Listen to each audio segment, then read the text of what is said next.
House Democrats on Wednesday released several emails that were obtained from the estate of sex offender Jeffrey Epstein. They claim that these emails showed that President Trump may have been much more aware of Epstein's conduct than he has previously acknowledged.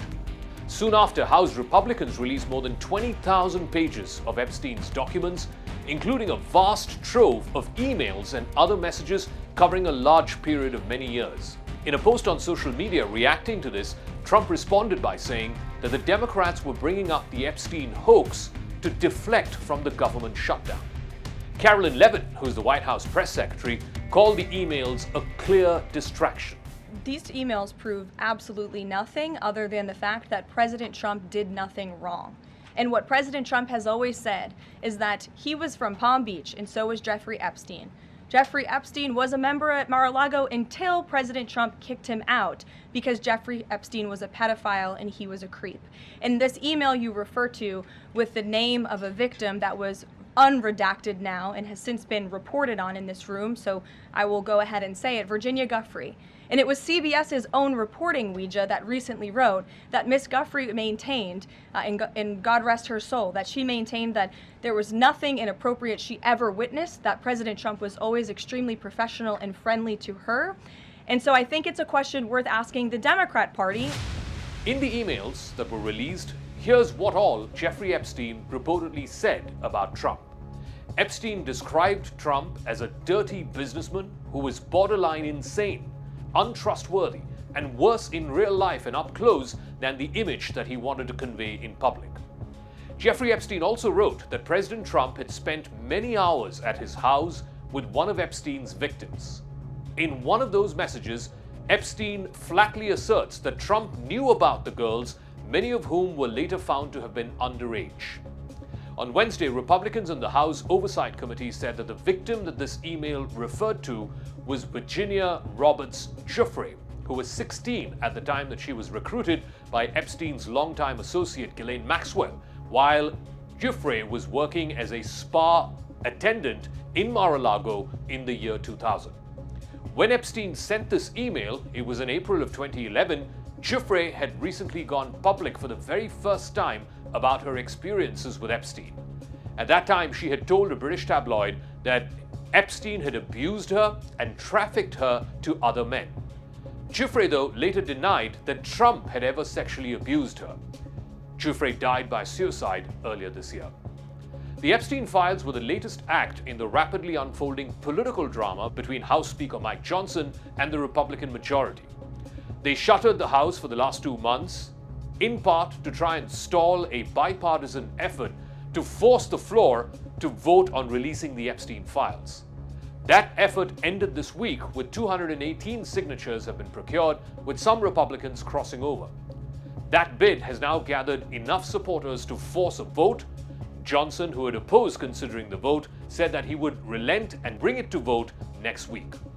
House Republicans are seeking to protect Trump while at the same time trying to assuage their supporters who see the Epstein case as an issue that goes beyond loyalty to President Donald Trump.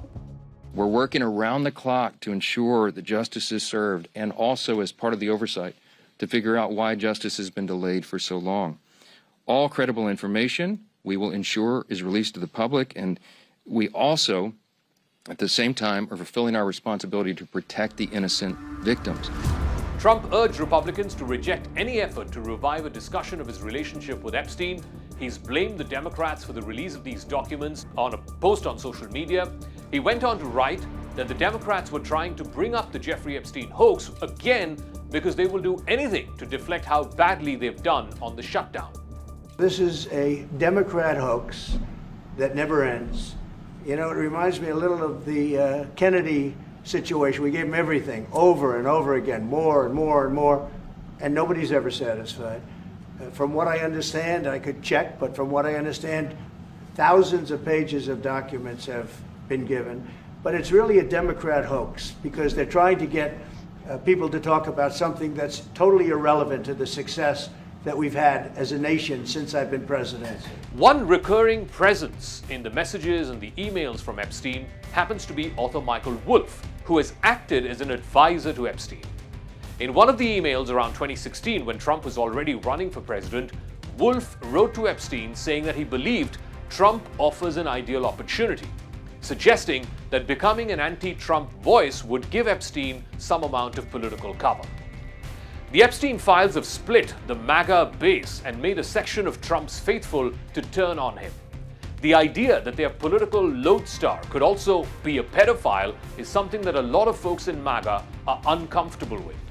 Back in February, about a month or so after Trump was sworn in, Attorney General Pam Bondi had put out about 200 pages of Epstein material, much of which was already publicly available. But that list also included some evidence and a flight log from Epstein's private jet.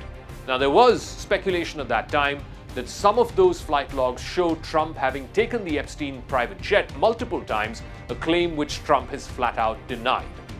But that hardly quelled demands from Trump's MAGA base to release the entire Epstein files.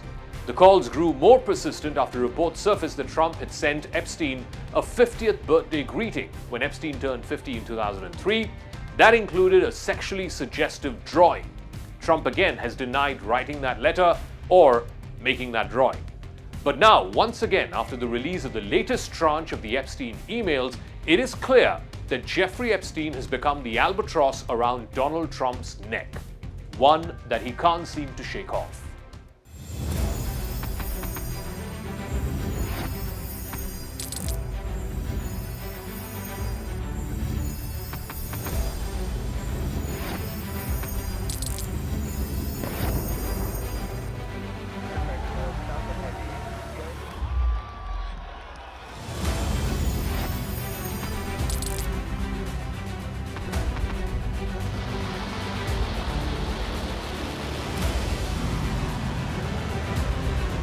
Been fighting so long and so hard that they don't know what the they're doing.